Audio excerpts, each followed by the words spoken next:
Many of us are warm at home. The most vulnerable people in our community are looking for food and a roof over their heads, and that's why Reno Police are teaming up with the Volunteers of America to get them into shelters and get them the help they need. KOLO 8 News Now's Catherine Van gives us an exclusive look at what really happens during those police sweeps. Reno Ocean 63. Every week, Officer Stalcup brings a crew through homeless camps in town We're going to go along the Truckee River. to give the patrons another option. We don't want to see anybody get hurt out here or get freeze to death out here. Hello, Reno Police. They hand out abandoned property notices, giving campers 24 hours to leave the premises before the city works crew cleans up the area. The property they want to keep gets cataloged and stored at the homeless shelter for 90 days. We're not here to push homeless around. We're here to help them. I mean, nobody should have to live out in the streets like this. I mean, we're not a third world country. We have services available. Let's get people in the services they need. They even offer bus tickets to help get them back to loved ones. But most of the time, even that doesn't work. People that I come in contact are service resistant. They're used to living a certain way and they don't want services or don't want to follow the rules. Officer Stalcup says out of all those camps, maybe one will show up at the shelter.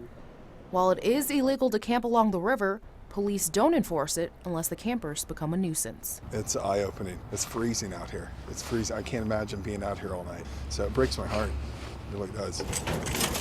The next day, members of the Reno Works crew sift through those areas and pick up what's been left behind. We have found people's photo albums. We have found people's personal paperwork. We found IDs.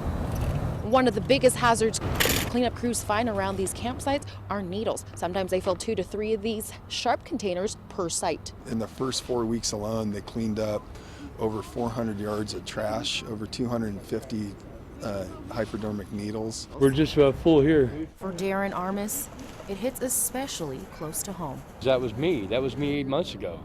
You know, I was living there 8 months ago. Each member of the crew also once homeless.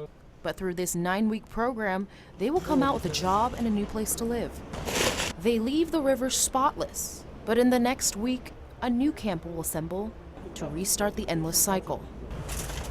But for those who look after them, it gives them the purpose and pride they had lost months ago. Reno's my home now, and God saw to it that I get to see things brand new again. So I'm kind of proud of what we've done. At Fisherman's Park in Reno, Catherine Van, KOLO 8 News Now. And the VOA says the shelters allow people to sign up for a bed each night, and if they look full, they'll check back at night when they do a recount. Many people don't show up and they end up with about 30 open beds each night. Now, if the shelter and overflow are full, they open up the day rooms.